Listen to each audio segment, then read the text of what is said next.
Yo, welcome to Road to Pro, where the goal is to impact and provide value. They say you can't predict the future if you don't know the past. So for all people who want to be professional players, for us to move forward, we have to know the past. So today I'm going to be taking you guys through the history of soccer. But before we get started, man, we have to start with our workout. You know how we do it, man. Let's get it. Hey, you buy my shit, I want percentage. Yeah. Put you in your mind like fucking Dennis. Yeah. You never had a chance like an abortion. Broken. You don't wanna play with me, that's forfeit. Shit. Took it to a place that never thought he could. Now the lone wolf is howling up in Bollywood.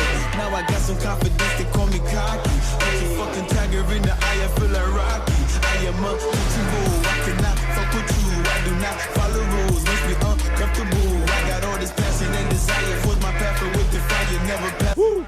That's how to work out. So the first guys to actually invent soccer, the first guys to be known to play soccer are the Chinese back in the 2nd and the 3rd century days. So they used to play, that time it was called Kuju for them. So they used to play with some small ball, it used to look leatherish. So they used to play it actually dribbling it from one net to the other, like just some small nets. So those are the first guys to actually play soccer. But modern day soccer was actually invented in England. At this time it was really crazy because guys used to bite. There was biting, there was kicking, there was tackling from behind, so they needed to make some changes. At 1815, soccer became popular in England. So when this soccer became popular, and so now universities and colleges, so they invented their own rules. It was called the Cambridge Rules. So these Cambridge Rules were actually, some of them say no biting, no fighting, and no such kind of things. So they invented the Cambridge Rules at that time. So in 1863 is when actually football became serious in England.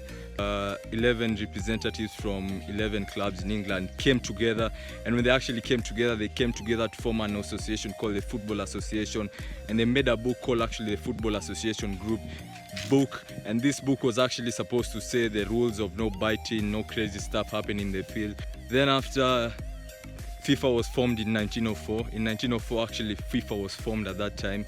So, but joined football in 1913 and became the governing body then. And then after FIFA joined, then they hosted their first World Cup in Uruguay. I think that's one of the first accomplishments they had. Right after that, in 1930s, when soccer leagues actually formed, that's when now the FA Cup, those other leagues started coming up. The German one, the Spanish ones, the ones in Argentina came up. Yeah, that's just a brief history of soccer. So tell me in the comments below what you think has actually been the biggest change in soccer. Because for me, I literally think the biggest change has been the football boots. I think the football boots has been the biggest change. So comment below for you what you think has been the biggest change in soccer from back in the days. And yeah, so like and subscribe. I release videos just like this every week. You know how we do, man. So till next time, keep it Summit Smiley. Have a great day. And I'm out, man. Cheers, bro. Ooh, yeah.